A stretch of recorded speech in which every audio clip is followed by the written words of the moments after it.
Pessoal, vamos lá, vamos dar continuidade. No tocante ao procedimento, a ação de exigir contas, né, ela se desdobra em duas subfases, certo? Será abreviado caso o réu não conteste o dever de prestar contas. A situação que ocorre quando o réu for citado, né, não contesta o seu dever de prestar contas. Nesse caso, ele já vai ter que prestar as contas, né, e ao final as contas vão ser julgadas boas ou ruins, certo? Então, o que acontece?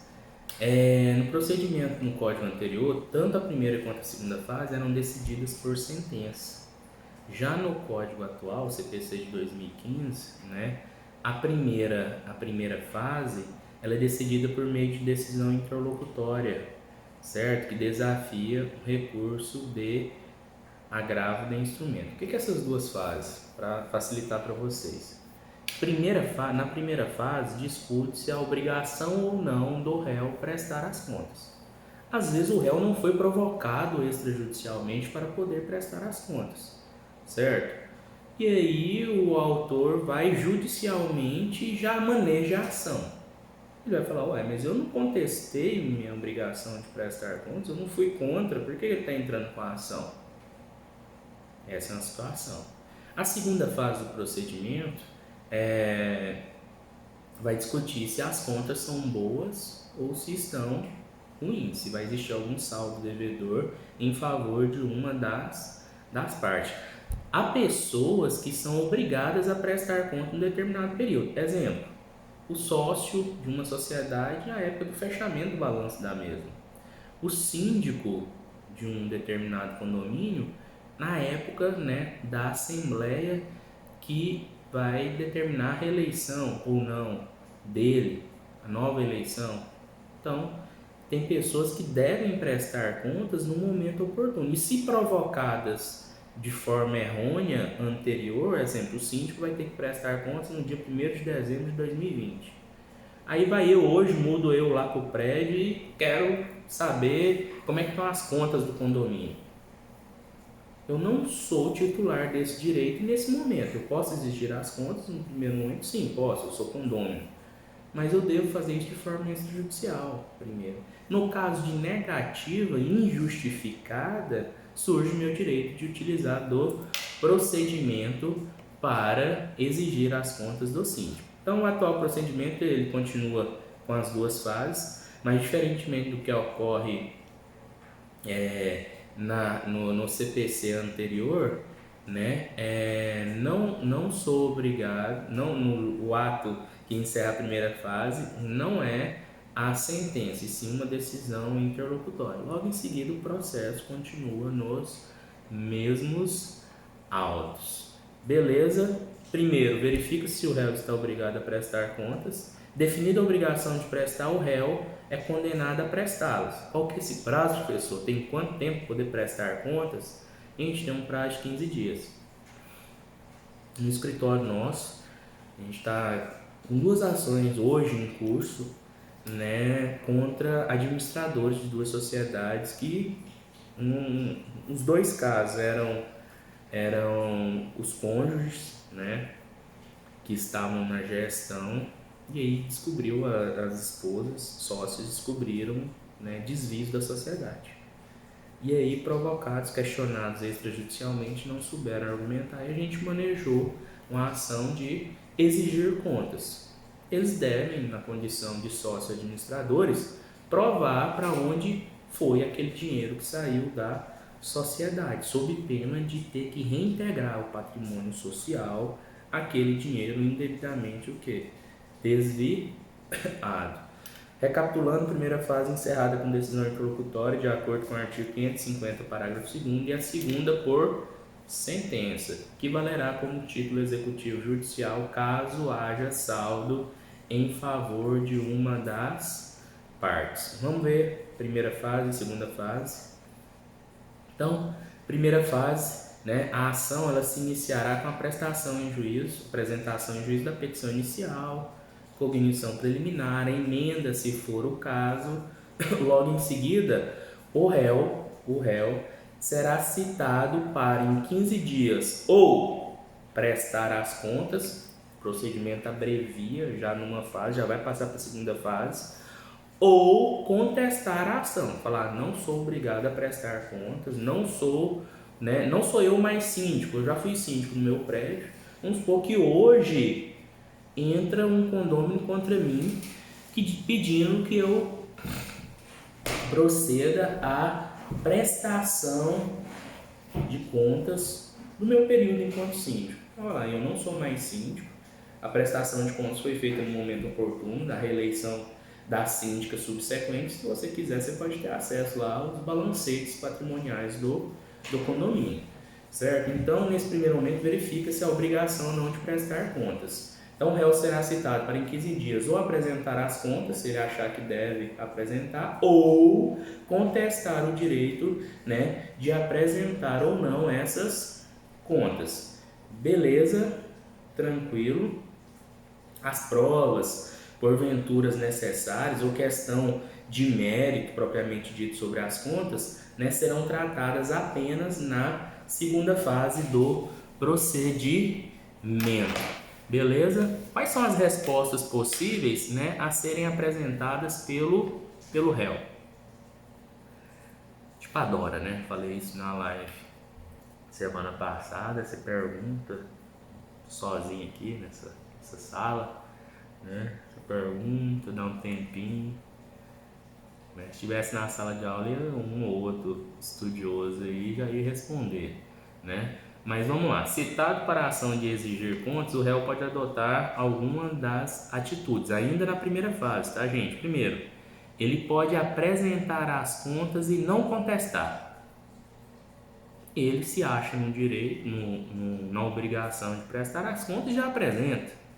Ele não contesta o seu dever de apresentar as contas. Então, o que acontece? Se o réu reconhece, né, essa obrigação dele de prestar as contas, suprime-se a segunda fase, já passa, suprime-se a primeira fase e já vai para o julgamento dessas contas, né? O procedimento ele será abreviado, né, na primeira fase, ficando ali de circunscrita, né, a ser decidida por sentença que determinará ou não a existência de saldo devedor entre as partes. Beleza? Tranquilo. Professor, mas o cara vai apresentar as contas. Como é que é isso? Ele apresentar as contas e tal, ok? Não, gente. Olha só. Apresentadas as contas no prazo de 15 dias, abre-se vista para o autor manifestar sobre essas contas que foram apresentadas, certo? Então, o que acontece? O autor terá prazo de 15 dias para manifestar sobre as contas prestadas, né? Prosseguindo-se o processo na forma do artigo 354 seguintes, ou seja, pode o juiz proferir sentença desde logo ou sanear o processo, né? Preparando para o julgamento de mérito, tudo a depender da situação que encontra-se o feito, beleza? Ah, mas aí vamos lá, exemplo prático. Eu sou síndico, a pessoa entra com a ação e eu presto as contas. Aí o autor da ação, que é o condômino, ele vai lá e fala assim, ó, tem 5 notas fiscais aqui que não são legais, tá com suspeita de ser nota fria. Que rumo que toma esse processo? Qual rumo que toma esse processo? Gente, olha só, vai ter que ser feita uma perícia nessas notas fiscais, vai ter que se oficiar a Secretaria da Fazenda para verificar a origem ou não dessas notas fiscais. Então, o que acontece? O processo ele deixa de ser, né, especial nesse momento e vai para o rito do procedimento comum. Vai ser uma determinada perícia, vai ser dado vista do laudo pericial, para só ao final ser proferida uma sentença. Beleza? Primeira atitude é essa. Ele não contesta e já apresenta as contas, ou seja, apresentou as contas e não contestou. Segunda situação, ele pode apresentar as contas e contestar. Ué, professor, mas como assim? Ele vai apresentar as contas e também contestar? Gente, olha, pode parecer até ilógica essa situação, né? Mas o réu, ele reconhece o direito do autor em exigir as contas, né? E, entretanto, nessa situação, ele vai contestar o pedido em qual ponto? Naquele ponto que eu falei agora há pouco. Ele vai contestar o seguinte, ó, eu estou prestando aqui, mas em nenhum momento eu fui provocado extrajudicialmente para poder prestar essas contas. Certo? Não houve provocação prévia. Então o que acontece? Eu estou alegando nesse ponto uma questão processual muito importante. É a falta de interesse de agir do autor. Por que provocar o judiciário sendo que não houve prévia provocação extrajudicial? Certo? Então, nesse caso aí vai depender do juiz, né? Como é que ele vai tocar o feito. E isso vai implicar lá ao final na sucumbência, né? No pagamento das custas processuais desse processo. Certo? Então, se ele deu causa indevida à instauração da demanda, o que vai acontecer? Ele vai arcar com as custas. Tem interesse de agir, certo? Você exige as contas judicialmente somente se aquela pessoa, de forma extrajudicial, se negou a prestar. O judiciário não pode ser movido a qualquer custo. Beleza? Segunda atitude do réu. Terceira atitude do réu. Ele pode contestar a obrigação de prestar contas. Essa é a atitude estritamente ligada à primeira fase. Ele não presta as contas. Ele contesta sua obrigação de prestar as contas naquele momento que está sendo exigido. Então, o juiz decidir se o réu tem ou não essa obrigação de prestar contas. Se o juiz entender que ele deve prestar, decisão interlocutória, manda ele prestar as contas no prazo de 15 dias, encerra o procedimento e passa para a segunda fase, que é julgar essas contas. Beleza? Está lá no 550, parágrafo 5º. Quarta atitude do réu. Quarta atitude do réu é o quê? Contestar a ação sem negar a obrigação de prestar contas. Professor, como é que você contesta a ação sem negar a obrigação de prestar contas? Gente, é quando eu estou me atendo à questão processual, artigo 337 CPC, as preliminares da contestação. Vocês já estudaram em Direito Processual 2, né? Mas vão ver lá agora com um professor competente lá no laboratório de prática jurídica, quando forem estudar a contestação. Se eu quero alegar litispendência, coisa julgada, composição, qualquer uma daquelas matérias do artigo 337, eu posso alegar, e é essa situação, né, da contestação sem negar a obrigação de prestar contas. Por exemplo, eu quero alegar a incompetência desse juízo. O que vai acontecer? Vou falar assim, eu sou competente, mas esse juiz, eu sou obrigado, sou titular da prestação de contas, mas esse juiz é incompetente para julgar.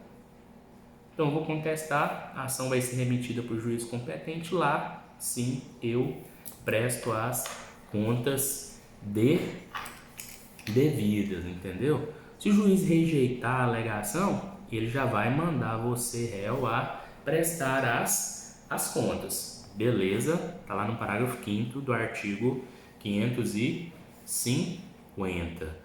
Ele pode, por fim, manter-se inerte, não fazer nada. Nesse caso, revelia 355, né? Em decorrência dos efeitos da revelia, o réu também será condenado a prestar contas. 15 dias, olha só essa última hipótese.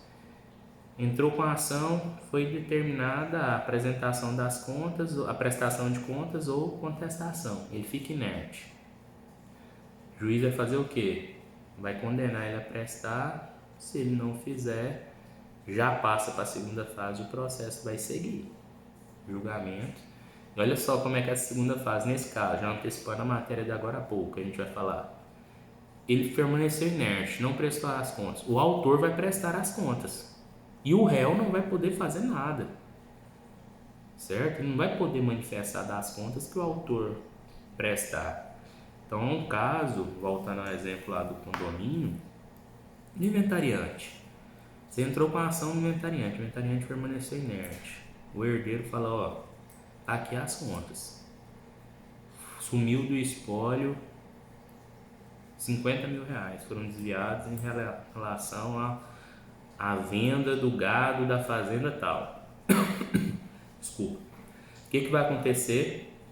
O juiz vai julgar o processo conforme o estado que se encontra e vai determinar, via sentença, que o inventariante restitua o monte com esse valor faltante. Beleza? Vamos dar uma paradinha, agora a gente volta com a parte final da aula.